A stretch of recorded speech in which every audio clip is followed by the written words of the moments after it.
Welcome to the Deep Dive. Today, we're going deep on DeepSeek AI. It's this powerful and intriguing platform, and it's coming out of China. Okay. It's open source, it's free, and it's causing a stir in the AI world. We've got a mix of sources for this one. Okay. We've got practical guides, we've got some technical deep dives, and even some real-world application examples. Really, the goal is to give you a solid understanding of DeepSeek, Right. from the underlying technology to, its potential uses. hmm I'm really excited to unpack this one. Yeah, I think you'll find it fascinating. Yeah, DeepSeek is emerging at a really interesting time in the evolution of AI. Like we're seeing this shift towards increased accessibility right. and, tools are becoming more and more user-friendly. Just Mhm. think about the explosion of platforms like ChatGPT, Stable Diffusion, Llama 3, even folks without deep technical backgrounds are starting to use them. That's right. And what's interesting about DeepSeek is that it's not just another platform riding this wave of accessibility. Yeah. It's got this specific focus, which is evident in its tagline, AI plus Sue plus two plus ooh. Right. AI domestic, free, open source, and powerful. It's like they're ticking all the boxes right from the start. Absolutely. And their commitment to open source is particularly noteworthy. Yeah. Um, this means that developers and researchers can access the source code, modify it, and contribute to its development. hmm And it fosters a sense of community and transparency, Right. which is quite different from the closed source approach of many other AI companies. And it's not just about making AI more accessible. It's about building a powerful platform that can tackle complex tasks. Hmm. One of our sources, the DeepSeek AEA document, highlights DeepSeek R1, their inference model, designed specifically for deep reasoning tasks, and it's free for commercial use. Wow. Imagine the possibilities. It's really exciting to see a platform that's pushing the boundaries of what's possible with open source AI. Yeah. And when you dive into its capabilities, it's clear that DeepSeek is more than just a chatbot. It can handle text generation, semantic understanding, computational reasoning, code generation, networked search, and even file analysis. It's a versatile tool with a wide range of applications. It sounds like DeepSeek is trying to be a one-stop shop for all your AI needs. But how does it actually work? Yeah, Does it use different models for different tasks? you're spot on. One of the sources, DeepSeek AI, Empowering Collaborative Innovation at Work, highlights the differences between DeepSeek's V3 and R1 models. Really? Think of V3 as the workhorse, efficient for straightforward tasks with clear instructions and predictable outcomes. Things like summarizing documents or creating basic outlines. Yeah. R1, on the other hand, is more of a deep thinker, better suited for complex problems with open-ended solutions. It's more about the process of exploring different possibilities than just reaching a rigidly defined result. So it's like having two different AI assistants, each with their own strengths and specialties. Ugh. Then would I choose V3 over R1 or vice versa? It really depends on the task at hand. If you need something straightforward, like generating a PPT outline or summarizing a meeting transcript, V3 is your go-to. But if you're tackling a complex problem that requires more exploration and analysis, say you're trying to solve a logic puzzle or develop a new business strategy, R1 would be a better choice. It's designed to handle those situations where the solution is more about the journey than a predetermined destination. That makes sense. But how do you actually talk to these different models? I've heard a lot about the importance of prompt engineering in AI, and I'm curious how it applies to DeepSeek. Prompt engineering is absolutely crucial for getting the most out of DeepSeek. Okay. It's the art of crafting those instructions or questions that you feed into the AI to get the desired output. The DeepSeek document actually defines a prompt as promptu. It's basically the language you use to communicate your needs to DeepSeek. So it's not just about giving the AI a command. It's about crafting a prompt that guides it towards the outcome I want, right? Yeah, It sounds like there's a real art to it. absolutely. The way you phrase your prompts can significantly influence the quality and relevance of DeepSeek's outputs. It's about moving beyond simple instructions and towards expressing your needs in a way that the AI can understand and act upon. And it's not a one-size-fits-all approach. Different models like V3 and R1 require different prompting strategies. So how do I tailor my prompts for DeepSeek's V3 and R1 models? Are there specific guidelines I should follow? You're right, prompting V3 and R1 is quite different. The DeepSeek RLR document emphasizes this. For V3, which excels at well-defined tasks, the document recommends a process result approach. Okay. Your prompts should be clear step-by-step instructions like Summarize this article in 3 bullet points, Right. or create a PPT outline with these headings. Okay. It's about guiding V3 through the process to achieve a specific result. That makes sense for V3, given its strength in structured tasks. But what about R1, which is designed for more complex, open-ended problem solving? How do we prompt it effectively? R1 is where things get really interesting.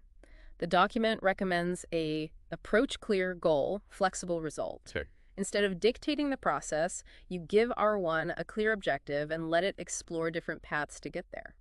Think of prompts like analyze the potential risks and opportunities of entering this new market, or brainstorm innovative solutions to this logistical challenge. So with R1, it's more about setting the destination and letting the AI choose its own route. Yeah. That's fascinating. But are there specific frameworks or techniques that can help me craft better prompts for both V3 and R1? Absolutely. DeepSeek embraces some familiar frameworks like RTGO, Role Task Goal Objective. Defining these for your prompts helps provide context and clarity.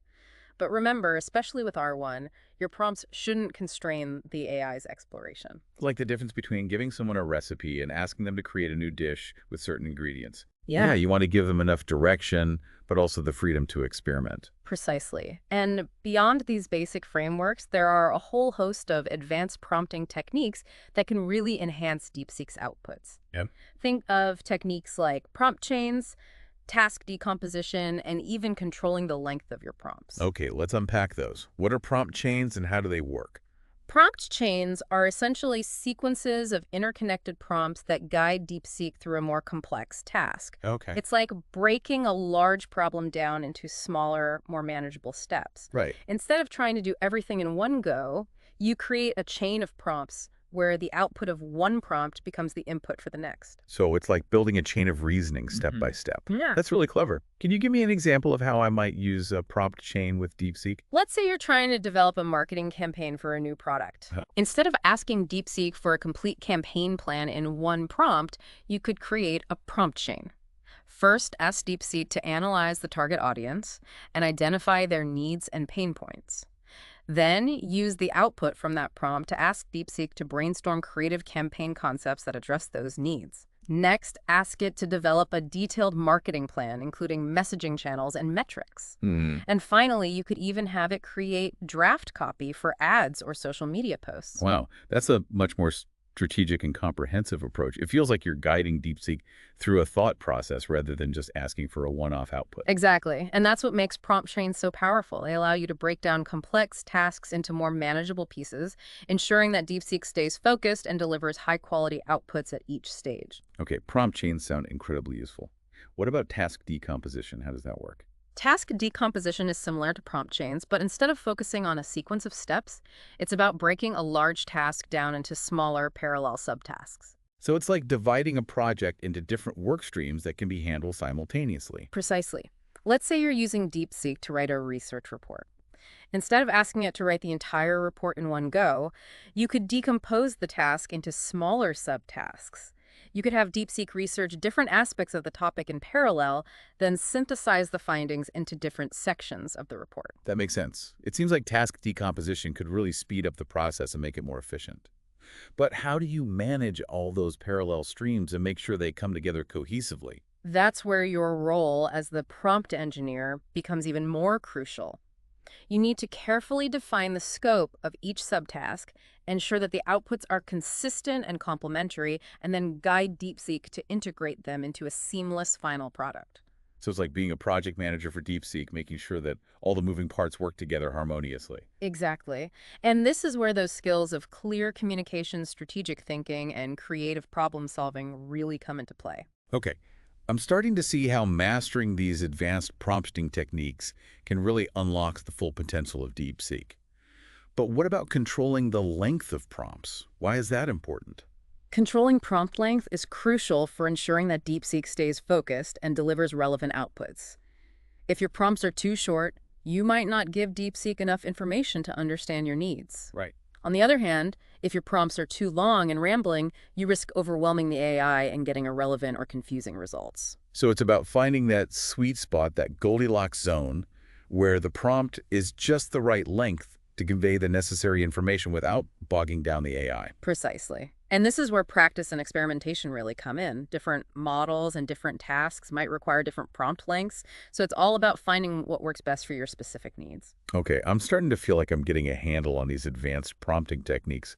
But now I'm curious, what can I actually do with DeepSeek? What are some real-world applications of this technology? DeepSeek's applications are incredibly diverse.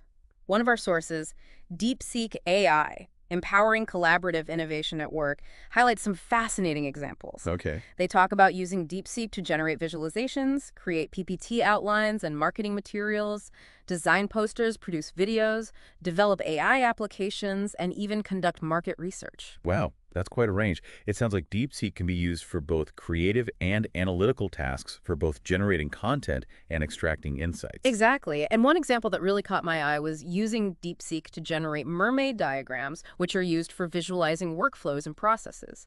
It's fascinating to see how AI can be used to automate such complex and nuanced tasks. That's incredible. I've always found creating those diagrams to be a bit tedious, so having an AI that can handle it would be a huge time saver. But with all this talk about DeepSeek's capabilities, I have to ask, are there any limitations? What are some of the potential downsides of using this technology? DeepSeek, like any AI, is not without its limitations. One of the biggest concerns highlighted in the DeepSeek Couture document is the phenomenon of AI hallucinations. AI hallucinations. That sounds a bit unsettling. What exactly does that mean? The document defines it as Aishi AI hallucinations say Queen know this. In other words, DeepSeek might generate outputs that sound convincing and look grammatically correct, but are factually incorrect, fabricated, or simply untrue. So it's like the AI is confidently making things up. That could be dangerous if you're not careful. Absolutely. It's crucial to remember that DeepSeek is a probabilistic system. It generates outputs based on patterns it's learned from its training data, but it doesn't necessarily have a deep understanding of the real world or a reliable fact-checking mechanism. So we can't just take DeepSeek's outputs at face value. We need to be critical thinkers and verify the information, especially when it comes to important decisions or sensitive content. Precisely. Human oversight and critical evaluation are essential. Okay, so we need to be aware of those AI hallucinations. Are there any other limitations or challenges associated with using DeepSeek? One potential challenge is the fact that DeepSeek's origins are in China. While the platform itself is open source and available globally, there might be some concerns about data security, privacy, or even potential biases in the training data that reflect a particular cultural or political perspective. That's an important consideration, especially as AI becomes more intertwined with our lives and decisions. It raises questions about who controls these technologies, how they're developed, and what values they might embody. You're right. It's a reminder that AI is not just a neutral tool. It's shaped by the people who create it and the context in which it's developed. And as we become more reliant on AI, it's crucial to have those conversations about ethics, transparency, and accountability. But amidst all those challenges, one thing that really stands out to me is DeepSeek's commitment to open source development and human AI collaboration. It feels like they're trying to build a more democratic and inclusive future for AI where everyone has the opportunity to participate and contribute. I agree. And this open source approach is not just about making the technology more accessible, it's also about fostering a sense of community and shared ownership. DeepSeek is actively encouraging developers and researchers from around the world to contribute to the platform's development, to share their expertise, and to help shape the future of AI. It's like they're saying, let's build this together. Exactly. And that collaborative spirit is really refreshing. It's a reminder that AI is not just about algorithms and code, it's about people, about values, and about the choices we make as we navigate this uncharted territory of artificial intelligence. Well said. But before we get too philosophical, let's dive back into some of the technical specifics of DeepSeek. One thing that really intrigued me in our sources was the concept of local deployment, meaning running DeepSeek on your own computer instead of relying on the cloud. That's a fascinating area, especially for those concerned about data security, privacy, or even the cost of cloud-based AI services. Okay, let's unpack this. How do you actually go about deploying DeepSeek locally? What are the tools and steps involved? Okay, let's unpack this. How do you actually go about deploying DeepSeek locally? What are the tools and steps involved? The 10H guide provides a really detailed walkthrough of the process. They recommend using a combination of Llama and Docker to deploy DeepSeek's backend locally. Okay. Arama is a tool that simplifies the process of running large language models, and Docker provides a way to package and run applications in isolated containers. So even though DeepSeek is a complex AI platform, these tools make it possible to run it on my own machine without needing a massive server farm. Exactly, and they walk you through each step from installing the necessary software to configuring your system. It's surprisingly accessible even for those who aren't seasoned developers. They even talk about setting up a user-friendly front end using a tool called LobeChat, which gives you a visually appealing interface for interacting with your locally deployed AI. So I can have DeepSeek running on my laptop, complete with a nice interface. Yeah. That's pretty impressive. But what about the data? Does DeepSeek come with a pre-built knowledge base, or do I need to feed it information myself? That's where things get even more interesting. The guide also introduces MaxKB, a tool for building your own personal knowledge base and integrating it with your locally deployed AI models. So I could feed MaxKB all of my research papers notes, even my personal library, and then use DeepSeek to query that knowledge base. It's like having my own custom-built AI research assistant. Precisely, and the possibilities are really exciting. Imagine being able to ask DeepSeek complex questions about your own research, to have it analyze trends in your data, or to even suggest new avenues of exploration based on your personal knowledge base. That's mind-blowing. It takes DeepSeek beyond just being a general-purpose AI and turns it into a personalized tool tailored to my specific needs and interests. It's like the ultimate research companion. Exactly. And this ability to combine local deployment with a personal knowledge base is one of DeepSeek's most unique and compelling features. It really pushes the boundaries of what's possible with AI, allowing us to create personalized AI systems that can enhance our own intelligence and creativity in ways we never thought possible. It's like we're moving from a world of one-size-fits-all AI to a world of bespoke AI tailored to our individual needs and aspirations. I think that's a great way to put it. And as we continue to explore DeepSeek and its capabilities, it's important to remember that it's not just about the technology itself, it's about what we do with it. DeepSeek gives us incredibly powerful tools, but it's up to us to use those tools responsibly, ethically, and in a way that benefits both ourselves and the wider world. You're right, DeepSeek is a platform that's filled with both promise and potential pitfalls. It's up to us as users and developers to shape the future of this technology and ensure that it's used for good. So as we wrap up our deep dive into DeepSeek, I'm curious, what are your key takeaways? What stands out to you about this platform? For me, it's DeepSeek's unique blend of power and accessibility. This is a platform that's capable of tackling incredibly complex tasks, yet it's also surprisingly easy to use even for those who aren't AI experts. And the fact that it's open source and free makes it even more compelling. It's like they're throwing open the doors of AI and inviting everyone to come in and explore.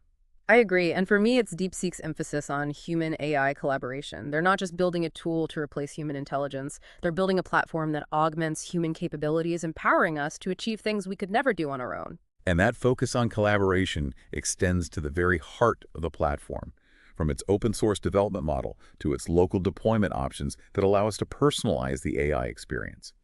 It's really about making AI a force for good in the world, a tool that can help us solve problems, unlock creativity, and build a better future. Beautifully said. It's an inspiring vision. And as we wrap up our deep dive, let's leave our listener with one final thought.